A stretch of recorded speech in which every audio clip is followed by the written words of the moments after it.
નમસ્કાર. Shri Sahajanand institute of science and technology Akwada Bhavnagar semester 3ની અંદર પ્રવેશ મેળવતા કેમેસ્ટ્રી સબ્જેક્ટમાં સબસિડરી અથવા મેઇન સબ્જેક્ટ જેણે પસંદ કર્યું છે બધા જ વિદ્યાર્થીઓનું હાર્દિક સ્વાગત છે. આજથી આપણે ઓનલાઈન લેક્ચર શરૂ કરશું. આપણે આપણો paper number 304 analytical and organic chemistry 1 બરાબર એ આપણે આપણી શરૂઆત કરશું. સૌથી પહેલાં આપણે સિલેબસ જોઈ લઈએ. આપણા સિલેબસ આપણા પેપર 304ની અંદર ટોટલ 4 યુનિટ છે બરાબર. પહેલા યુનિટની અંદર છે 2 પાર્ટ. પહેલો પાર્ટ છે પ્યુરિન અને યુરાઇટ્સ, બીજો છે જે એમિનો એસિડ અને પોલીપેપ્ટાઇડ્સ અને પ્રોટીન. યુનિટ 2ની અંદર જે છે પહેલા ભાગમાં છે રિએજન્ટ બરાબર, પ્રક્રિયકો. પાર્ટ બીની અંદર જે છે problem base on organic reaction બરાબર, રાસાયણિક પ્રક્રિયાની અંદર ઉદ્ભવતી પ્રોબ્લેમ.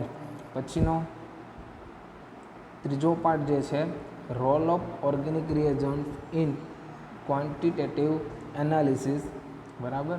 પછી ત્રીજા યુનિટની અંદર પહેલો પાર્ટ જે છે એ compounds having reactive methylene group. B પાર્ટમાં છે માઇક્રોમોલેક્યુલ્સ અને ત્રીજા પાર્ટની અંદર છે કેટેલિસિસ. ચોથા યુનિટની અંદર છે પહેલો part conventional or classical method of analysis. B પાર્ટની અંદર છે એસ્ટિમેશન ઓફ ઓર્ગેનિક ફંક્શન. આપણે સૌથી પહેલો આપણો યુનિટ 1 અને એની અંદર પાર્ટ 1 એની અંદર જે છે પ્યુરિન એન્ડ યુરાઇટ્સ બરાબર, આ આપણું યુનિટ આપણે ચાલુ કરશું બરાબર. તો સૌથી પહેલાં યુનિટનું નામ પ્યુરિન્સ એન્ડ યુરાઇટ્સ બરાબર. યુનિટ આપણું પહેલું, પેપર જે છે એ આપણો 304 બરાબર. હવે સૌથી પહેલાં જનરલ માહિતી કે યુરાઇટ્સ કોને કહેવાય છે. તો યુરિયા તમે બધાને ખબર છે કોને કહેવાશે. યુરિયા એનું અણુસૂત્ર શું, તો કે NH2CONH2 બરાબર. એ યુરિયાના બંધારણની અંદર યુરિયાના હાઇડ્રોજનના પરમાણુની સ્થાન પર બરાબર કયું ગ્રુપ, એસાઇલ ગ્રુપ આવવાથી જે પદાર્થ બને છે તેને યુરાઇડ સંયોજનો કહેવાશે. યુરિયાનું બંધારણ જે છે NH2CONH2, એમાં નાઇટ્રોજનની સાથે જે હાઇડ્રોજન જોડાયેલા છે એ હાઇડ્રોજન દૂર થઈને ત્યાં આગળ એસાઇલ સંયોજનો આવશે. કયા? એસાઇલ ગ્રુપ બરાબર. કે એ ગ્રુપ શું છે, તો કે કાર્બનની સાથે ડબલ બોન્ડમાં છે ઓક્સિજન બરાબર, તેની સાથે R1 અથવા ઓક્સિજન એની સાથે R2 બરાબર. આ રીતે એસાઇલ ગ્રુપ જોડાયેલું હોય બરાબર, તેવા સંયોજનોને કહેવાશે યુરાઇડ્સ. યુરાઇડ સંયોજનો એસિડ અને તેના વ્યુત્પન્નની યુરિયા સાથેની પ્રક્રિયાથી બને છે બરાબર. દાખલા તરીકે તમને આપેલું છે કે પહેલી સૌથી રિએક્શન એસિટાઇલ ક્લોરાઇડ જે છે CH3COCl બરાબર, તેની સાથે પ્રક્રિયા કરવાની છે NH2CONH2 એટલે કે યુરિયા સાથેની બરાબર. તો પ્રક્રિયા શું થશે કે નાઇટ્રોજન સાથે રહેલો એક હાઇડ્રોજન દૂર થશે અને એસિટાઇલ ક્લોરાઇડનો ક્લોરિન મોલેક્યુલ દૂર થશે અને એ બંને HCl સ્વરૂપે રિમૂવ થશે અને આ જે કાર્બન જે છે એ નાઇટ્રોજન સાથે જોડાઈને શું બનાવશે, એસિટાઇલ યુરિયા. અને આ એસિટાઇલ યુરિયા એક યુરિયા કમ્પાઉન્ડ, યુરાઇડ્સ કમ્પાઉન્ડ છે બરાબર. પછીનું ઉદાહરણ છે કે ભાઈ ડાયકાર્બોક્સિલિક એસિડ કે તેના એસ્ટરની યુરિયા સાથે તમે જો પ્રક્રિયા કરવામાં આવે તો ચક્રીય યુરાઇડ બને છે બરાબર.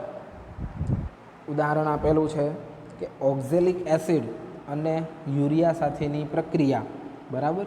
તો યુરિયાનો એક હાઇડ્રોજન અને કાર્બોક્સિલિક એસિડના બંને કાર્બોક્સિલિક સમૂહમાંથી OH દૂર થશે અને આ પાણીનો એક મોલેક્યુલ, આ પાણીનો બીજો મોલેક્યુલ, ટોટલ પાણીના 2 મોલેક્યુલ છૂટા પડશે અને આ કાર્બન નાઇટ્રોજન સાથે બંને કાર્બન જોડાશે અને શું બનાવશે? પેરાબેનિક એસિડ, અથવા તેને શું કહેવાશે? ઓક્ઝેલિક યુરિયા પણ કહેવાશે. બરાબર? તો તમે જોઈ શકો છો કે અહીંયા આગળ બંને જોડાઈ ગયા છે અને શું બનાવ્યું? પેરાબેનિક એસિડ. આ શું છે? ચક્રીય યુરાઇડ પણ છે. પછીનું બીજું ઉદાહરણ આપ્યું છે મેલોનિક એસ્ટર અને યુરિયા. બરાબર? તો મેલોનિક એસ્ટરમાંથી OC2H5 દૂર થશે. યુરિયામાંથી બંને નાઇટ્રોજન પરથી એક હાઇડ્રોજન દૂર થશે. તો હવે શું બનશે? C2H5OH અને C2H5OH. બરાબર? 2 મોલેક્યુલ C2H5OH દૂર થશે અને બરાબર આ બંને જોડાશે અને શું બનશે? આપણું બાર્બેટ્યુરિક એસિડ. બરાબર? હવે તેના રાસાયણિક ગુણધર્મો જે છે એ જોઈ લઈએ કે લગભગ બધા જ ચક્રીય યુરાઇડ્સ સ્ફટિકમય પદાર્થો છે. એમાઇડની જેમ તેનું આલ્કલી વડે અથવા બેઝિક માધ્યમમાં તેનું જળ વિભાજન થઈ શકે છે. મંદ આલ્કલી સાથે ગરમ કરતાં સૌપ્રથમ યુરિડો એસિડ બનશે અને ફરી વખત પાછી પ્રક્રિયા આગળ વધારતા છેવટે યુરિયા અને ડાયકાર્બોક્સિલિક એસિડ આપણને મળે છે. તો ઉદાહરણ અહીંયા આપેલા છે કે સૌથી પહેલાં બાર્બેટ્યુરિક એસિડનું જળ વિભાજન કરવાથી આ શું છે? એક આખું ચક્રીય યુરાઇડ છે. બરાબર? હવે તેનું મંદ આલ્કલી બેઝિક માધ્યમની અંદર જળ વિભાજન કરતાં, જળ વિભાજન એટલે H.OH પ્રક્રિયામાં ભાગ લેશે. બરાબર? તો શું થશે પ્રક્રિયા? આ બોન્ડ અહીંથી બ્રેક થશે. H.OH બરાબર? હાઇડ્રોજન નાઇટ્રોજનની જે વેલેન્સી ખાલી પડી ત્યાં જોડાશે અને આ OH જે છે એ કાર્બન સાથે બરાબર જોડાઈને શું બનાવશે? Carboxylic acid. બરાબર? હવે આ શું બન્યું? તમે જોઈ શકો છો કે ભાઈ એક પાણીનો મોલેક્યુલ જોડાણો અને તે કઈ રચના બનાવે છે? તો કે યુરિડો એસિડ. હવે આને આ પ્રક્રિયા આગળ પાછી વધારતા, જળ વિભાજન કરતાં એ જ પ્રક્રિયા જે આગળના સ્ટેપમાં થઈ એ જ પ્રક્રિયા રિપીટ થશે કે આ બોન્ડ બ્રેક થશે. H.OH બરાબર હાઇડ્રોજન છે એ નાઇટ્રોજન સાથે જોડાશે અને આ OH મોલેક્યુલ છે એ કાર્બન પાસે જોડાઈને કાર્બોક્સિલિક એસિડ બનાવશે. બરાબર? અને આ બોન્ડ પણ બ્રેક થયો. બરાબર? એટલે બંને કમ્પાઉન્ડ છૂટા પડશે અને આ શું બનશે? NH2CO NH2, એક હાઇડ્રોજન જોડાઈને NH2 એટલે એ બન્યો યુરિયા અને અહીંયા આગળ COOH CH2 COOH એટલે કે મેલોનિક એસિડ. બરાબર? યુરિયા અને મેલોનિક એસિડ છૂટા પડશે. બીજું ઉદાહરણ છે ઓક્ઝેલિક યુરિયા. બરાબર? આ પણ શું છે? એક ચક્રીય યુરાઇડનું ઉદાહરણ છે. તેનું મંદ આલ્કલી એટલે બેઝિક માધ્યમની અંદર જળ વિભાજન કરવાથી શું થશે?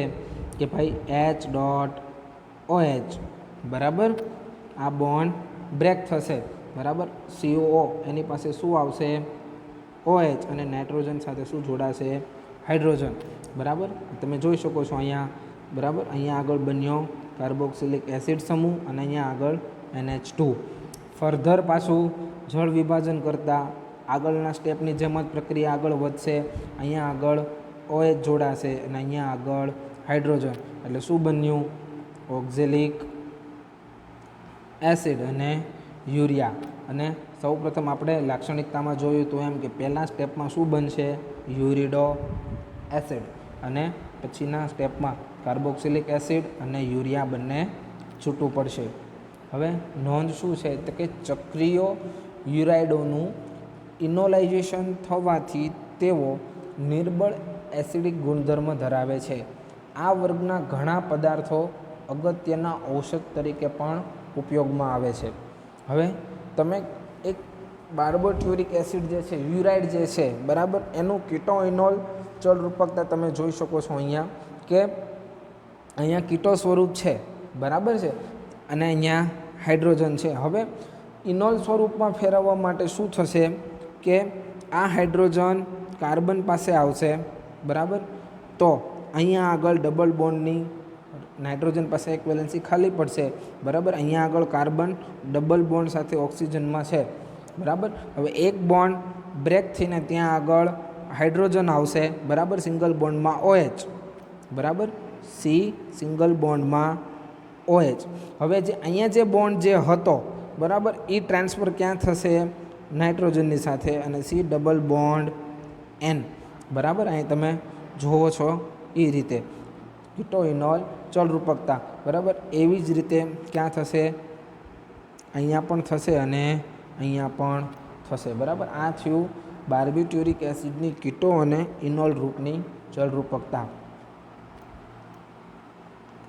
હવે યુરાઇડનું વર્ગીકરણ જે છે, સિમ્પલ 2 પાર્ટની અંદર યુરાઇડનું વર્ગીકરણ અહીંયા આપણે જોવાનું છે. તો સાદા યુરાઇડ અને ચક્રીય યુરાઇડ, બરાબર. આમ તો તમને અંદાજો આવી જ ગયો હશે કે ભાઈ સાદા યુરાઇડ કોને કહેવાશે અને ચક્રીય યુરાઇડ પણ કોને કહેવાશે. તો આપણે જોઈએ કે સાદા યુરાઇડની અંદર મોનોકાર્બોક્સિલિક એસિડની યુરિયા સાથે પ્રક્રિયા થવાથી સાદા યુરાઇડ મળે છે. મોનોકાર્બોક્સિલિક એસિડ એટલે કોઈ કહે છે કાર્બોક્સિલિક એસિડનો એક જ સમૂહ હોય તેવું સંયોજન, બરાબર. હવે કે એસિટાઇલ ક્લોરાઇડ જે છે, બરાબર, એ એસિટાઇલ ક્લોરાઇડની યુરિયા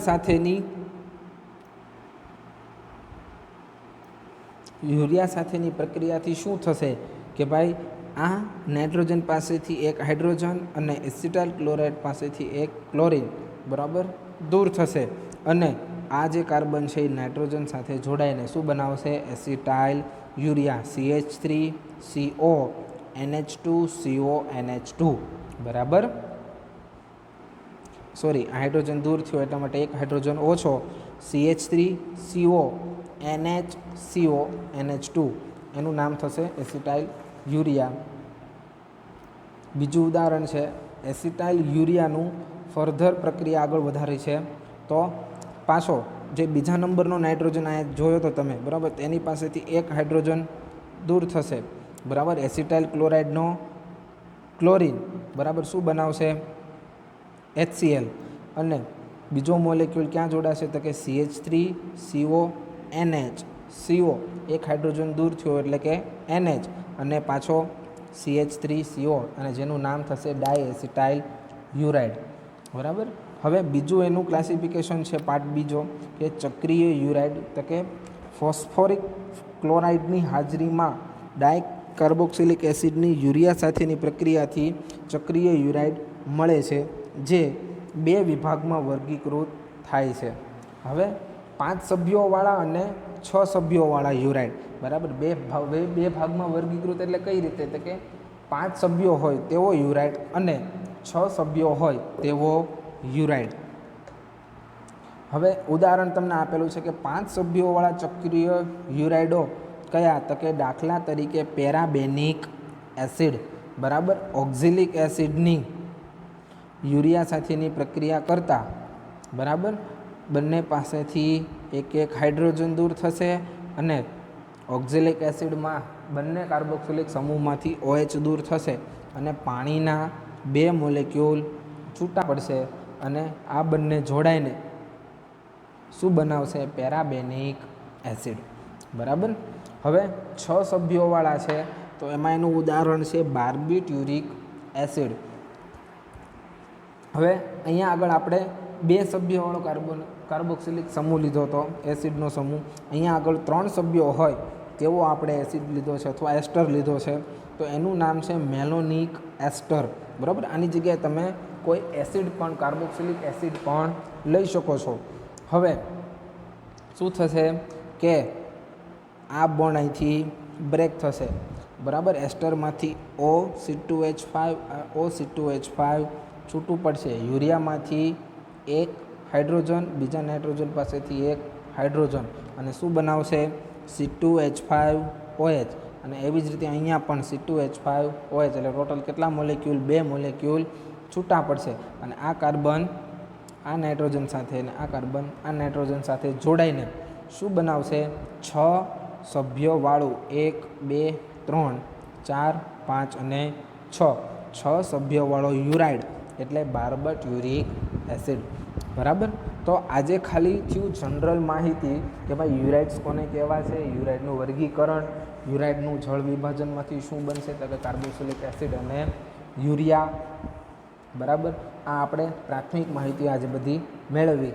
હવે આપણે આને પછીના લેક્ચરમાં યુરિક એસિડ, બરાબર, જે યુરાઇડનું જ સંયોજન છે, યુરિક એસિડની આપણે સંશ્લેષિત પુરાવો દ્વારા તેનું બંધારણ સાબિત કરવાની રીતો આપણે જોવાની છે. બંધારણ સાબિત થઈ જાય પછી તેનું સંશ્લેષણ જોશું અને તેમાંથી અમુક અગત્યના કેટલાક સંશ્લેષણો જે બને છે, બરાબર, તેનું આપણે બંધારણ આપણે રાસાયણિક પ્રક્રિયા દ્વારા જોઈશું.